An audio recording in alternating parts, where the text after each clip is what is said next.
ஒரு மனுஷனுடைய வாழ்க்கையில 23 வருஷங்கிறது சாதாரணம் இல்ல. அது ஒரு தலைமுறையை மாற்றக்கூடிய காலம். ஆனா அந்த 23 வருஷத்தை தான் செய்யாத ஒரு தப்புக்காக சிறையில ஒருத்தர் கழிச்சிருக்காருன்னா அது எப்படி இருக்குன்னு யோசிச்சு பாருங்க. இந்த வீடியோ 2019 வந்த ஒரு வீடியோ. ஆனா அந்த வீடியோ பார்க்கக்குள்ள எனக்கு என்ன தோணுச்சுன்னா, அதே மாதிரி எத்தனை நிரபராதிகள் நம்ம சிறைச்சாலையில இருக்கிறாங்க. நான் பேச போற அந்த இளைஞருடைய பேரு அலி அகமது பட், காஷ்மீரை சேர்ந்தவர். 1996 வருஷம் ராஜஸ்தான்ல நடந்த ஒரு குண்டு வெடிப்புல சம்பந்தப்பட்டதா சொல்லி இவரையும் இவருடைய நண்பர்களையும் கைது பண்ணாங்க.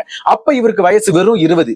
கைவினை கலைகள் செஞ்சு பிழைப்பு நடத்திட்டு இருந்த ஒரு சாதாரண இளைஞர். அவருக்கு சில கனவுகள் இருந்திருக்கும். அந்த கனவு எல்லாமே ஒரே நொடியில காணலா மாறி போச்சு. 23 வருஷமா இரும்பு கதவுக்கு பின்னாடி தான் செய்யாத தப்புக்காக தண்டனை அனுபவிச்சிருக்காரு. இந்த 23 வருஷத்துல தான் அப்பா அம்மாவை இழந்திருக்காரு. அவங்க இறக்கும்போது கூட அவர் கூட இல்ல. சிறையில இருந்து வெளியே வந்ததும் முதல்ல அவங்க போனது தன்னுடைய அப்பா அம்மாவுடைய சமாதிக்கு தான். நிரபராதி என்று சொல்லி அந்த கல்லறையை பிடிச்சு கதறி அழுவுற காட்சி நம்ம எல்லோரையும் ஒலிக்கிருச்சு. நீதி கிடைச்சது உண்மைதான். ஆனா அது கிடைக்கிறதுக்கு ஏன் இவ்வளவு தாமதம்?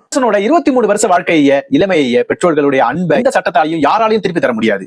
இந்த சம்பவத்தை நீங்க எப்படி பாக்குறீங்க? உங்களுடைய கருத்துக்களை கீழே கமெண்ட் சொல்லுங்க. நம்ம நெக்ஸ்ட் வீடியோல பார்க்கலாம்.